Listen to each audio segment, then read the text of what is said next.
The three solutions presented so far, taxing land, removing the zero lower bound of interest rates, and imposing a proper fee on the deposit guarantee, would make the profits capital makes obey supply and demand fairly.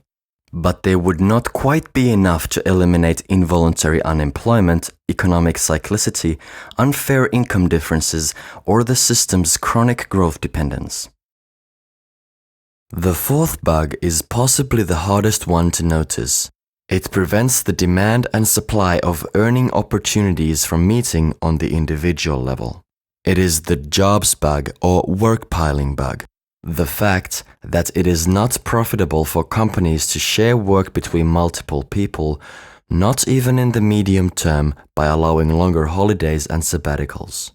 As a result, very few people have realistic options of working less, even if they preferred additional free time to more consumption. Any unemployment, voluntary or involuntary, involves a notable risk of ending up long-term unemployed. Our labor market is one big, rigid marginalization machine. Essentially, the bug is a game-theoretical problem which we might call the consumer's dilemma. Much like in the classic prisoner's dilemma, people have to indebt each other, save more and more, in order to avoid being the one left unemployed and indebted themselves.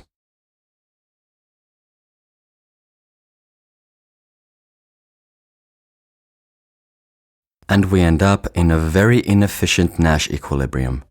In this way, work is quantized into jobs. In other words, the unit of labor is practically a human being. As a result, we have to keep on creating more work just to avoid unemployment. Job creation and stimulating growth have become the primary objectives in politics, overriding any other issue, including environmental sustainability. Together, the jobs bug and the zero lower bound bug are the reasons why supply has never really met demand in the labor market on the individual level. This mismatch is what we call the actual root bug in the root bug hypothesis. This is also what allows the extortion of workers. Fair competition between companies should be beneficial for both consumers and employees. But currently, there isn't much competition over employees. Only employees in a few sectors actually have options. And often these are sectors with some kind of artificial privilege. As there is little competition, there is little incentive to improve working conditions and terms. With labor quantized into jobs, there always have to be sectors with unemployment and hence pressure to lower wages in order to avoid constantly accelerating inflation, as the labor deficits in other sectors raise wages. Therefore, with the jobs bug, it isn't even possible to have competition over employees in all sectors simultaneously. But if sharing work was made profitable for employers, the demand for employees could be decoupled from the demand for labor. In such a situation, the structural oversupply in some sectors would not need to be as people.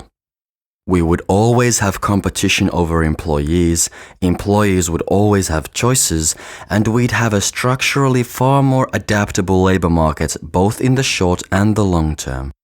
Achieving this requires removing all artificial labor market restrictions and fixed costs per employee and turning labor taxation into a disincentive for piling work on fewer people. Alternatively, when land taxes and other monopoly rents start yielding sufficient public revenue, a citizen's salary, also known as basic income, can also be used to reduce the fear of long-term unemployment. With a working interest rate mechanism, this might be enough to turn the marginal wages people demand for units of work progressive and allow us to scrap taxes on trade altogether.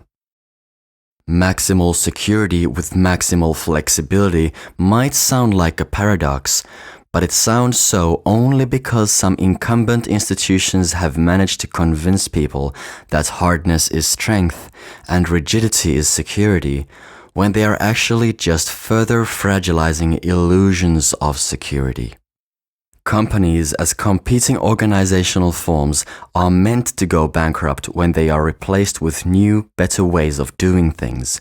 This evolutionary process only works for the benefit of mankind when no one is dependent on an individual company or position. When people have choices, there are hardly any unfair income differences either.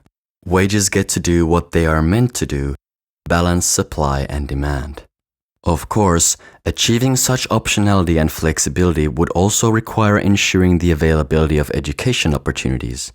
And if we want to take that to a new level, we might want to question the monopoly that academic degrees currently have.